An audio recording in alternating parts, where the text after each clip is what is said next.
नमस्कार, जय माता दी। मैं हूँ आपकी अपनी लाइफ डिज़ाइनर आचार्य जीतू सिंह। सोमवती अमावस्या अति उत्तम अमावस्या। वैसे तो साधारणतः कहा जाता है कि सोमवार को पड़ने वाली अमावस्या को सोमवती अमावस्या कहते हैं, लेकिन ये मार्गशीर्ष की अमावस्या, मार्गशीर्ष की अमावस्या कुछ खास ही अमावस्या होती है। कहा जाता है इस दिन कोई शुभ कार्य तो नहीं किए जाते, लेकिन शुभ कार्य आपके घर में होते रहें इसके लिए कुछ उपाय ज़रूर किए जाते हैं। किसी भी शुभ कार्य में कोई अड़चन ना आए, इसीलिए सोमवती अमावस्या के दिन उपाय खास करके करने चाहिए, विधि विधान ज़रूर करना चाहिए। अब अमावस्या तिथि का खास महत्व होता है, क्योंकि जब हम किसी भी तिथि के अनुसार कोई भी क्रियाएं करते हैं तो हमारे जीवन में जल्दी उन सुखों का आगमन होता है जिस सुख की कल्पना करते हुए आपने विधियां की हैं।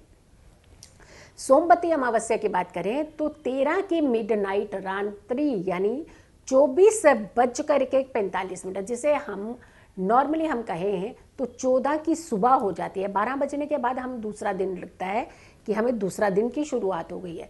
तो अगर ऐसे नॉर्मली सुनते हैं तो 12:45 हुए, लेकिन जब हम घड़ी के एक सर्कल के हिसाब से चलते हैं तो 24:45 यानी सुबह के 12:45 पर अमावस्या तिथि आपकी शुरू हो रही है और ये समाप्ति होगी 14 तारीख को ही रात के 9:47 पर। यानी उदया के समय आपको अमावस्या तिथि 14 तारीख को ही मिली है, सोमवार के दिन। इसीलिए सोमवती अमावस्या 14 तारीख को ही मनाई जाएगी। अब आती है बात कि अमावस्या की तिथि के अनुसार अगर हम बात करें कि तो वहीं से शुरुआत हो जाता है शुक्ल पक्ष। जब तिथि ये अमावस्या की कंप्लीट होती है तो वहां शुक्ल पक्ष का आगमन होता है। इस तिथि को कोई शुभ कार्य नहीं करने चाहिए, ये सही है, सत्य है, क्योंकि ये तिथियां खास करके कहा जाता है पितरों को समर्पित होती है। लेकिन पितरों के निमित्त हमें पूजा पाठ, जप, तप, दान जरूर करना है। और दान की जब तक बात आती है तो दान का जो संबंध है सीधा आपके कर्मों के साथ जुड़ता है। और कभी भी अगर आप पितरों की शांति के लिए कुछ चीज़ें नहीं कर पाते हैं, लेकिन अमावस्या के समय आपको अपने पितरों की शांति के लिए ज़रूर कुछ ना कुछ विधियाँ ज़रूर उन्हीं के नाम का दान आप दे सकते हैं, ज़रूर देना चाहिए। और दान एहसान नहीं, ये नहीं सोचिएगा कि मैंने अपने उनके पूर्वजों के लिए ये सामान देना था, ओहो मैं तो दे ही नहीं पा रही हूँ, ये नहीं पा रहा है, कहाँ से देना पड़ेगा, बोल दिया है गुरुजी ने, आचार्य जी ने बोल दिया है। देखिए ये एहसान हो जाता है। जब तक आप अंतरात्मा से कुछ चीज़ें नहीं करना चाहेंगे वो दान भी नहीं लगता। किसी के कहने में आकर के आप दान कर रहे हैं तो वो एहसान में गिना जाएगा, दान नहीं, क्योंकि वो स्वयं आपकी स्व इच्छा नहीं थी। वहाँ हमेशा दान के लिए स्व इच्छा का होना बहुत ज़रूरी होता है।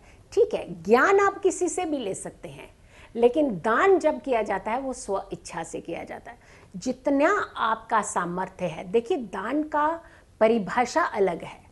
बड़ा ज़्यादा सामान उठा करके देना उसे दान नहीं कहा जाता, दिखावे की तरफ नहीं बढ़ना है। जो आपका सामर्थ्य है, जितना आप कर सकते हैं, लेकिन उतना दान ज़रूर करना चाहिए। जो दान आपको तकलीफ ना देता कि घर में खाने को अन्न नहीं है, बाहर जाकर के आप दान दे रहे हैं, वो दान नहीं है, क्योंकि घर की तकलीफ़ों को हम पहले उजागर कर लेते हैं और फिर बाहर जाकर के दान, तो वो चीज़ें नहीं है। जो आपकी इच्छा है, जितना आपका सामर्थ्य है, उसे दान के रूप में ही दीजिएगा, उसे एहसान के रूप में नहीं दीजिएगा। और जब भी कहा जाता है, दान का एक बहुत सही फॉर्मूला है, जब किसी का सहयोग किया जाए, जब किसी को दान दिया जाए, सहयोग भी और दान भी, दान अलग चीज़ हो गई, सहयोग अलग चीज़ हो गया, लेकिन कहा जाता है कि हमेशा नज़रें झुका करके ही देना चाहिए। होता क्या है कि जब हम किसी का सहयोग करते हैं और नज़रें ज़्यादा मिला करके उसे ये एहसास करा देते हैं कि मैंने तुम पर बहुत बड़ा एहसान कर दिया है, तो वो सहयोग किसी काम का नहीं रह जाता। फिर दूसरी बात आती है कि जब हम दान देते हैं तब भी अगर कुछ ऐसी ही भावनाएं रखते हैं तो भी वो दान आपका किसी कार्य का नहीं रह जाता। तो इसीलिए जब भी आप दान दें, ये ध्यान रखना है एहसान में ना गिना जाए वो। अध्यात्म के लिए ये सबसे उत्तम समय होता है। अगर आपको ज़रा सा भी अध्यात्म की तरफ बढ़ने का आपका खुद का स्वयं का मन है, इच्छा है, तो आप अध्यात्म के लिए सबसे उत्तम अमावस्या का समय चुना जाता है कि जब आप ध्यान लगाते हैं तो आप अध्यात्म की ओर ज़्यादा बढ़ने लगते हैं, बहुत करीब होते हैं। फिर आती है बात कि पूर्वजों को और अपने पितरों को तो आपने खुश कर दिया, लेकिन अपने कष्टों को मुक्ति पाने का भी यही एक रास्ता होता है। इस अमावस्या के समय पवित्र नदियों से जल से ही स्नान करना चाहिए, और ख़ास करके कहा जाता है कि सांध्य का दीपक अपने घर में ज़रूर जलाना चाहिए। अमावस्या की रात को हमेशा काली रात ही कहा जाता है, और उस समय हमें रोशनी की ज़्यादा ज़रूरत होती है, क्योंकि नेगेटिविटी को ख़त्म करती है आपकी एक लौ रोशनी। रोशनी पूरे अंधेरे को चीर देती है। तो ऐसे में घर को पूरा आपने जगमग करता हुआ ही रखना चाहिए, क्योंकि घर के किसी कोने में अंधेरा नहीं होना चाहिए।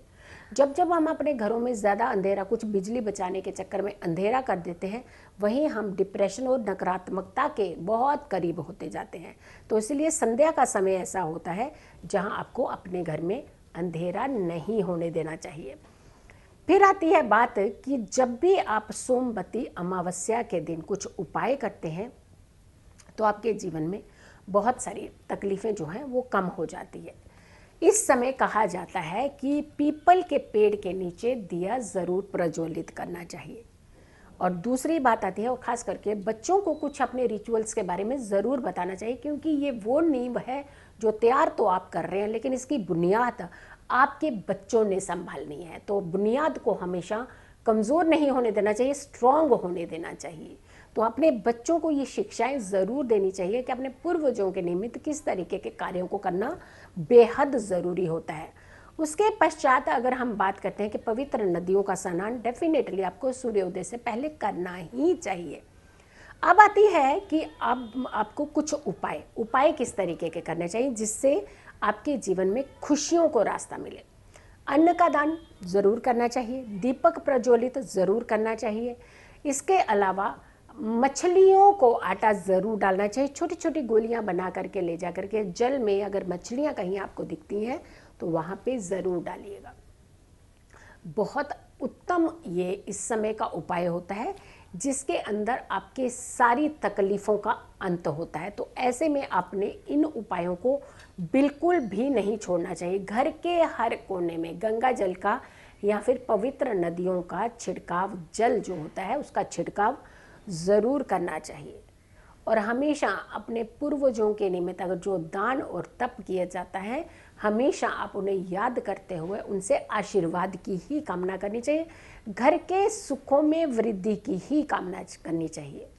यकीन मानिए, सोमवती अमावस्या के स्नान के साथ दान और विधि विधान, अगर आप ये सारी चीज़ें कर लेते हैं जैसा जैसा हमने आपको बताया है, अगर इन सारी चीज़ों को कर लेते हैं, ना तो आपके घर में पितृदोष होगा, ना आपके घर में तकलीफ़ें होंगी, ना आपके घर में कष्ट आएंगे, ना दरिद्रता होगी।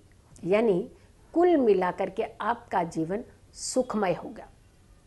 अगर आप लोगों ने अभी तक मेरे चैनल को सब्सक्राइब नहीं किया है तो चैनल को सब्सक्राइब ज़रूर कीजिएगा, और ख़ास करके नोटिफिकेशन यानी बेल आइकन है उसे ज़रूर प्रेस करें ताकि ऑल में जा कर के आप सारी वीडियोस मेरी आप तक पहुंच जाएं, और ऑल का ही आपने सिलेक्शन करना है। खुश रहिए, स्वस्थ रहिए, पॉजिटिव रहिए। जब जब हम पॉजिटिव रहते हैं तो हर समस्या से हम दूर रहते हैं। जल्दी हाजिर होंगे एक अच्छी वीडियो के साथ, तब तक के लिए नमस्कार।